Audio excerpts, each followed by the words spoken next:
Grief. It's nothing like it. The other day, late in the evening, I got a call from someone that I haven't spoken to in quite some time. And so I thought maybe it was, an accident call, a butt call. So I text that person back and said, hey, you called my number by mistake. Just wanted to let you know in case you were trying to call someone else.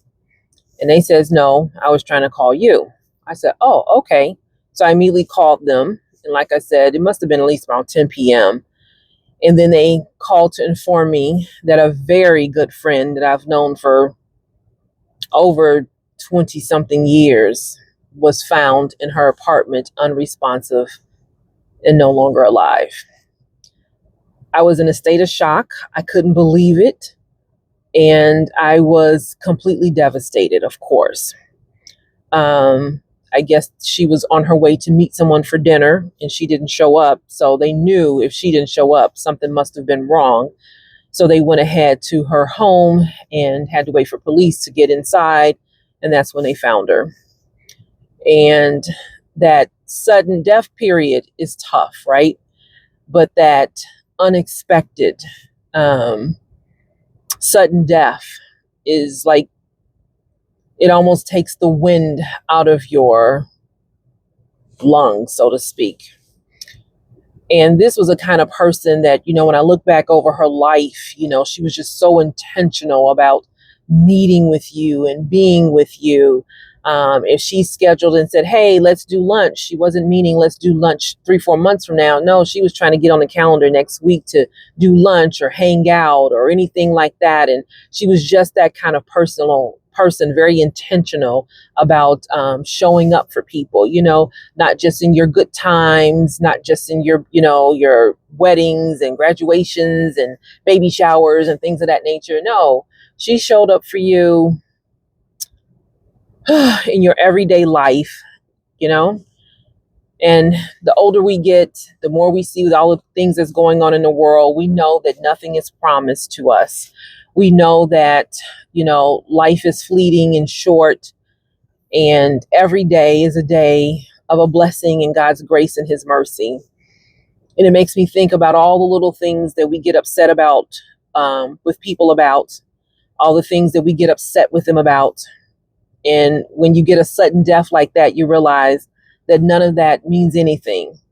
And it's time to end all the unnecessary squabbles in the family and friends that really don't, mount to a hill of beans when you think about it in the grand scheme of things. You don't want people crying at your funeral because, you guys never made the peace that you needed to make. And, it's just time to look past some of the things that we are fighting about, that we're arguing about, that we are, operating in no level of forgiveness. There's nothing, well, there are some things that are unforgivable. I will admit that. But if they're little squabbles, I just think we should just squash it and, do our best to, be there for each other. And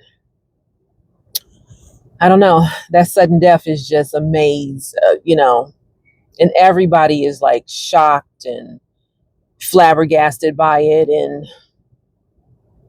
yeah, those sudden deaths. So this is our clarion call to end whatever squabble we have with somebody. This is our clarion call to, operate in love. This is our clarion call to be intentional about meeting with people. We're all busy. We all have, our lives going on, but are we really that busy that we can't take the time to, meet with people? And then it also makes me think this as well, that if a person comes across your mind, drops in your spirit, or whatever that may be, that's your opportunity to operate in your calling, your God-given gift, and call that person, text that person, send them a message on social media, drop a card or something in the mail to them. Because at that moment, God is using you as a vessel to show that person that he hears them, he sees them, and he wants them to understand that they are loved. You could be an answered prayer for somebody that's suffering in silence, that think that no one cares about them, thinking that no one is there for them. And then that's not the truth. because then you'll call and that person will know that they're loved. They'll get your text message or social media message or, something in the mail, and they'll know that they are loved. And then for those of us, me included, who are those strong people, when people reach out to us, let us be vulnerable enough to receive the love that they are showing to us. So it's a lot of different components to that, not just answering the call if someone drops into your spirit, but also receiving the love and kindness into your heart. And if they call and say how you're doing, be honest. Let's just be vulnerable and says, not so well. Let's just be honest and says, I appreciate this call so much because you just don't know what I was thinking about or suffering with at the moment, So I don't know. Just thought I would get on here and share about that sudden grief, that sudden death, those late phone calls,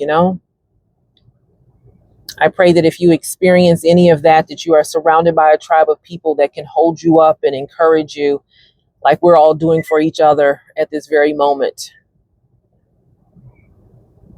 I hope that you have a great day. And I pray that you operate in a level of forgiveness and squash all those little small squabbles and continue to go forth in the things that God has called you to do. Have a good day. I can't believe my friend is gone. This is not the friend that you would ever think. My mom, when I told my mom who she was, who passed, she says, oh my God, not the one that's full of life. That's exactly who she was. Someone that was full of life and intentional about living her life to the fullest every single day. And she was that person that checked on you.